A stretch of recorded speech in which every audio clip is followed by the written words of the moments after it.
Je travaille également sans relâche pour mettre fin au conflit sauvage en Ukraine. Des millions d'Ukrainiens et de Russes ont été inutilement tués ou blessés dans ce conflit horrible et brutal. Aucune fin n'est en vue. Il est temps de mettre fin à cette folie. Il est temps d'arrêter les massacres. Il est temps de mettre fin à cette guerre insensée. Si l'on veut mettre fin aux guerres, il faut parler aux deux parties. Il faut parler d'abord aux Russes, parce que c'est les Russes qui ont agressé l'Ukraine. Donc la seule solution d'arrêter cette guerre, c'est que les Russes dégagent complètement du territoire ukrainien, qu'ils arrêtent de tuer les Ukrainiens, qu'ils arrêtent d'attaquer les villes ukrainiennes. C'est la seule solution. Après, je ne sais pas de quelle négociation il parle. Il dit les Russes, ils meurent, les pauvres, mais pourquoi ils sont venus pour mourir en Ukraine? Personne ne les aide. Mais à la fois, il dit qu'on comprenne bien. Est-ce que le président Zelensky a raison s'il retourne quand même à Washington, ou est-ce qu'il devrait claquer la porte définitivement? Non, il peut pas. Il a raison, il faut prendre, comme disait le général de Gaulle en 64, il faut prendre les réalités telles qu'elles sont. Et les réalités, c'est que pour ne pas être battu, pour ne pas risquer d'être battu par la Russie, l'Ukraine a évidemment besoin de l'aide américaine et notamment de l'intelligence américaine. Pardon ? Non mais vous nous avez caché vos talents d'imitateur. Pourquoi avoir attendu tout ce temps ? Là, mais c'est la question. En réalité, est-ce que malgré tout, c'est le plan Trump qui continue ? C'est-à-dire que pendant qu'en Europe, on parle du risque de guerre avec raison, est-ce que le plan Trump est en train d'avancer ? Non.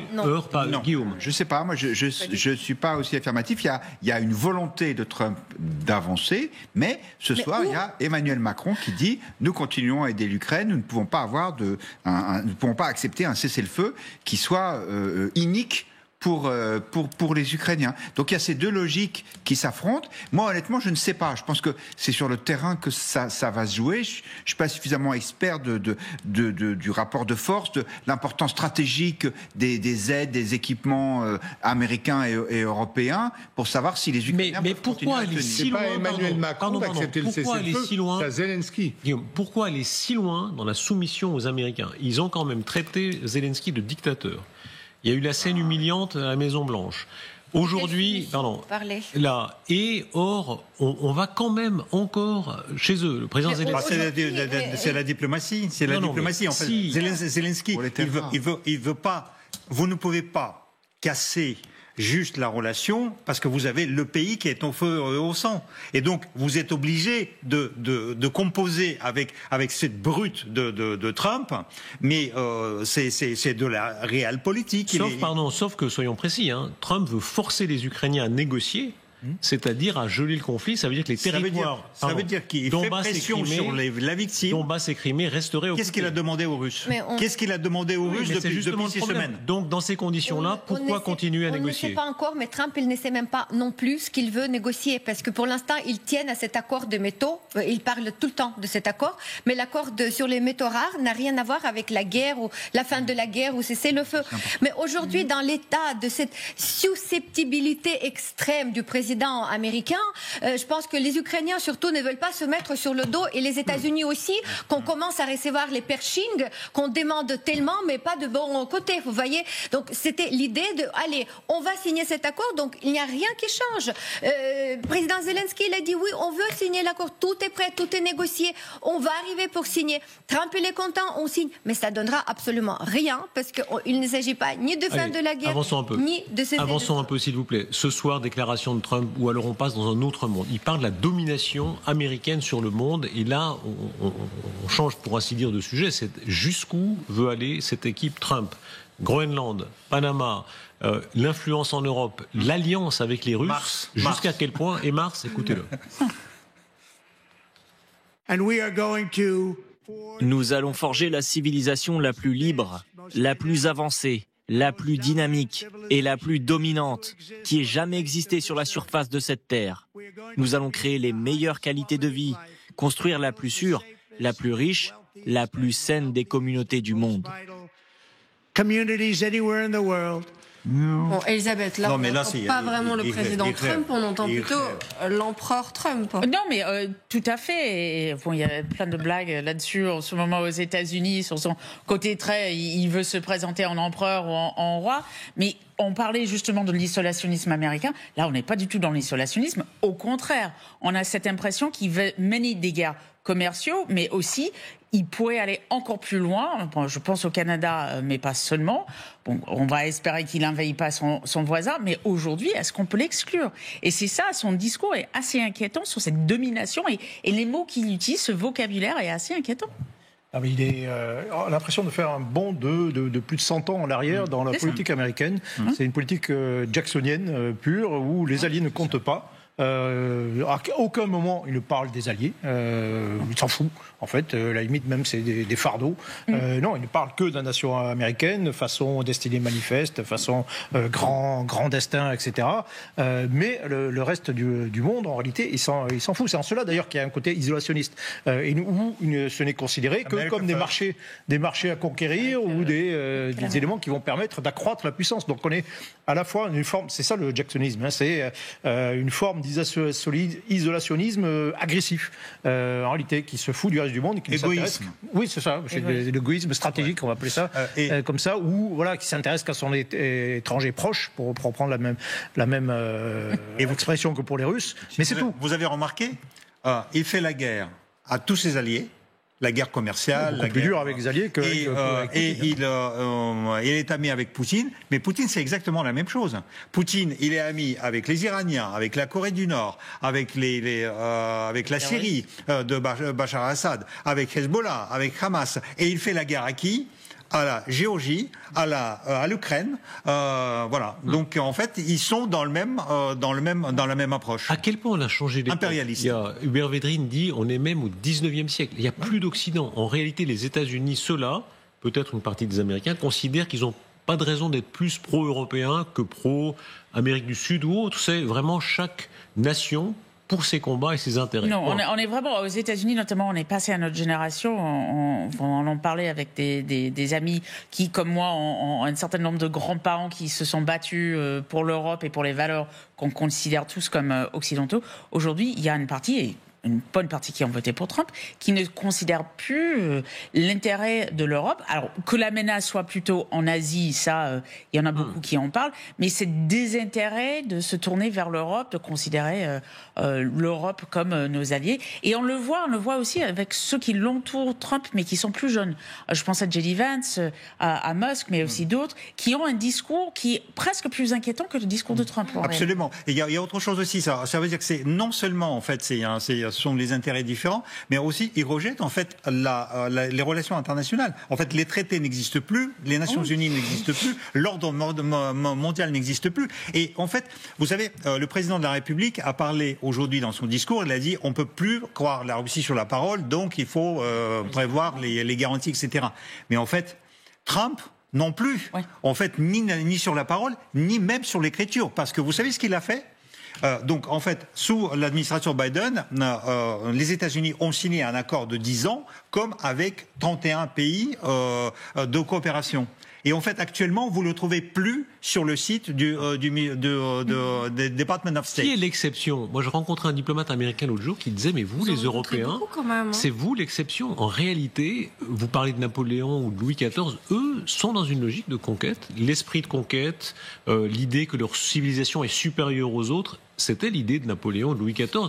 Aujourd'hui, on adore lire des biographies de Napoléon, de Louis XIV, mais on n'ose plus du tout assumer ça. Ça nous paraît complètement inabordable. Eux sont dans une autre époque. Je pense que ça, c'est le point clé. On pourrait résumer dans l'expression bien connue des Américains de nouvelles frontières. Et c'est pour ça d'ailleurs que la conquête de Mars fantasmée par Elon Musk est assez raccord peut-être avec la campagne de Trump. C'est-à-dire que l'idée c'est de se projeter dans l'avenir. Et les Européens, eux, ils sont ancrés dans des valeurs qui sont celles de la Déclaration des droits de l'homme de 1789. Et effectivement, ce contraste, il est saisissant.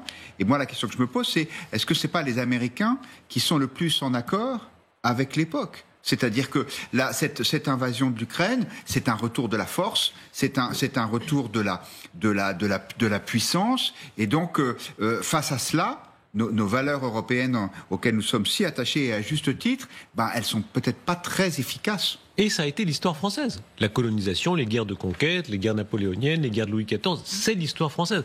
Pour nous, on adore lire ça théoriquement, mais on considère que c'est mal, en gros. Hein. Ils sont dans une autre logique historique. Lui, il n'est pas du tout, par exemple, Trump, il admire pas du tout Truman, qui a fait les accords, enfin qui a fait l'ONU en 1945 et tous les accords, le droit international tel que nous l'avons connu jusqu'à récemment. Il respecte McKinley. McKinley, c'est quelqu'un qui a utilisé la force pour virer par la force les Espagnols de l'Amérique, qui leur a pris les Philippines et Cuba, en inventant d'ailleurs des attaques que les Espagnols auraient commises contre les Américains.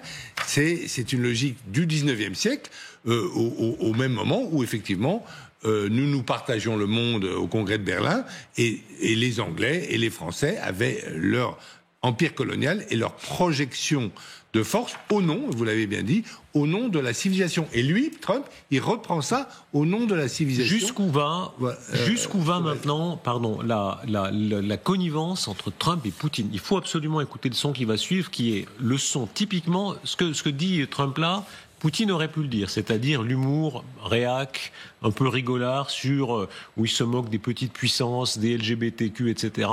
Et il parle des économies que, notamment Musk et compagnie, vont réussir à faire dans le budget américain. Écoutez sur quel ton il le fait.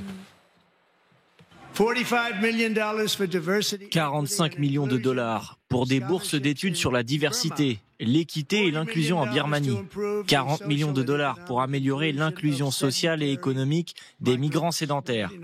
Personne ne sait de quoi il s'agit. 8 millions de dollars pour promouvoir les LGBTQIA+, dans le pays africain du Lesotho, dont personne n'a jamais entendu parler.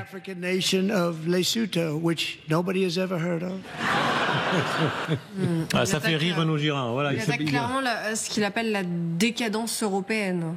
Oui, alors là, notamment hier soir, il a attaqué beaucoup cette notion de woke, toute cette culture woke dont ça fait partie. Alors un petit souci quand même avec tout ce qu'on appelle DEI aux États-Unis, donc diversité, égalité et inclusion. Ça inclut aussi des pauvres, donc des pauvres ou des moins bien lotis, notamment des gens probablement comme Vance et d'autres qui viennent de régions qui sont un peu plus marginalisées, profitent aussi. Donc c'est pas que une question de la communauté LGBTQ+, ou des minorités, ça peut être aussi tout simplement des pauvres aux États-Unis, ce qu'il oublie un tout petit peu, ce qui est un peu problématique aujourd'hui. Il y a une corrélation assez intéressante et les études ont été faites là-dessus sur le fait que quand les États commencent à combattre l'homosexualité, toutes les déviations un peu de l'amour de sexualité humaine, ça veut dire que l'État rentre dans l'ère où il se prépare à faire les guerres, parce que pour les guerres il faut les hommes, les jeunes hommes, il faut beaucoup d'enfants, il faut interdire les avortements, etc. Et nous voyons ici avec l'arrivée de Trump, c'est cette logique. Lui, il se présente en tant que faiseur de paix, il veut avoir son prix Nobel de la paix, il parle qu'il veut arrêter la guerre, mais en même temps il a un discours très belliciste, il veut attaquer Groenland, Panama, faire 51e État Canada, et en plus il y a justement cette campagne anti-LGBT, anti-avortement, etc. Donc vraiment les États-Unis rentrent dans cet virage très dangereux qui va amener peut-être à des guerres beaucoup plus graves. Est-ce qu'ils font partie de la même... Le président de la République parlait de l'international réactionnaire. Oui. Le gag là sur le Lesotho où on ne sait même pas où c'est, haha. Voilà, je voyais Renaud Girard qui est un vrai homme de droite, ça le fait rigoler par exemple. Non mais au risque de défendre le diable, effectivement, je considère que l'époustage de l'administration fédérale américaine ferait du bien à l'administration française, c'est la première chose. Et deuxièmement, je considère effectivement que prendre de l'argent contribuable américain pour financer la publication de bandes dessinées transgenres au Pérou, oui, c'est complètement dingue. Voilà. Guillaume. C'est d'ailleurs intéressant parce que, en fait, c'est une forme d'impérialisme. C'est-à-dire que c'est cette idée que, comme nous sommes le camp du bien, nous devons le diffuser dans le monde entier. Et il me semble que la réaction de Donald Trump, elle est tout à fait cohérente avec son isolationnisme, en disant si le Lesotho veut agir pour les transgenres, c'est son sujet. Et c'est vrai que il y a un problème du dévoiement de cette aide internationale qu'on connaît aussi en France. Je vous renvoie aux travaux intéressants de la députée européenne Sarah Knafo sur l'Agence française de développement. Il y a plein de choses passionnantes aussi à découvrir. Et d'ailleurs, sur ce plateau, savez-vous quels sont vous pouvez citer un pays limitrophe du Lesotho? Absolument pas. Zimbabwe. L'Afrique du Le Sud. Botswana. On vérifiera, parce qu'on se moque de Trump, mais je ne suis pas sûr qu'ici tout le monde sache où est les autos. Hein? Ouais.